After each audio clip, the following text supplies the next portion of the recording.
दोस्तों मनोज वाजपेयी सर की governor movie theatres में आ चुकी है और ये मूवी रियल स्टोरी पर बेस्ड है। इसमें आपको क्या कुछ देखने को मिलेगा और क्या ये मूवी देखने लायक है, जल्दी से बताते हैं बिना स्पॉइलर दिए। देखो, इसमें मनोज वाजपेयी सर एक आरबीआई गवर्नर का रोल निभा रहे हैं जो कि 1990s में थे और ये रियल स्टोरी पर बेस्ड है। तो सारे इंसिडेंट आपको कुछ हद तक रियल दिखाए जाएंगे, रियल स्टोरी से कनेक्ट करके दिखाए जाएंगे।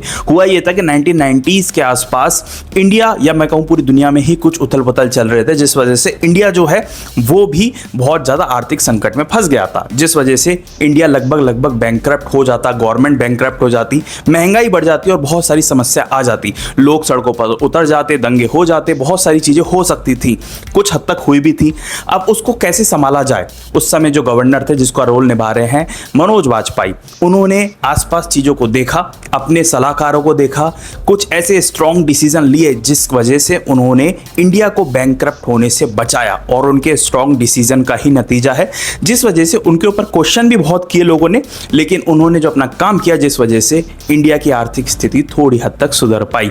तो इसमें आरबीआई गवर्नर का रोल निभा रहे हैं मनोज वाजपेयी और मनोज वाजपेयी की एक्टिंग और उनकी एक्सेंट, क्योंकि वो साउथ के तरफ से थे उस समय के जो आरबीआई गवर्नर थे, तो वो जो एक्सेंट पकड़ा है मनोज वाजपेयी ने, इट्स इनक्रेडिबल। और देखकर उनका एक नया अंदाज ही दिखेगा, वो चश्मे वाला लुक, वो क्लोजअप शॉट्स, वो देखकर पूरा मजा आता है।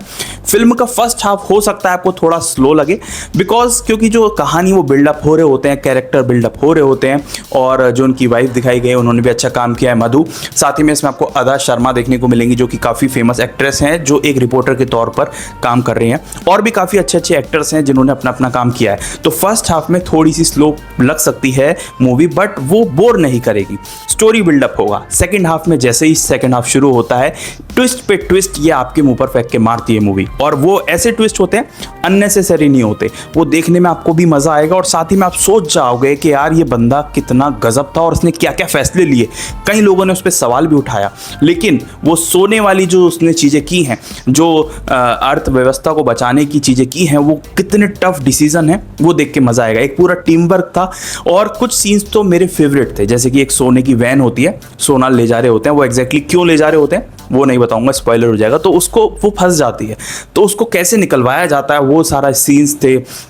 एक दो सीन्स ऐसे भी थे जिसमें आपको ये देखने को मिलता है कि है ना, मनोज वाजपेयी के ऊपर क्वेश्चन, यानी कि एज आरबीआई गवर्नर के ऊपर क्वेश्चन किए जा रहे हैं। कई हद तक वो चीज़ों को अपने पियोन वगैरह को देख के कुछ चीज़ें सीख रहे हैं।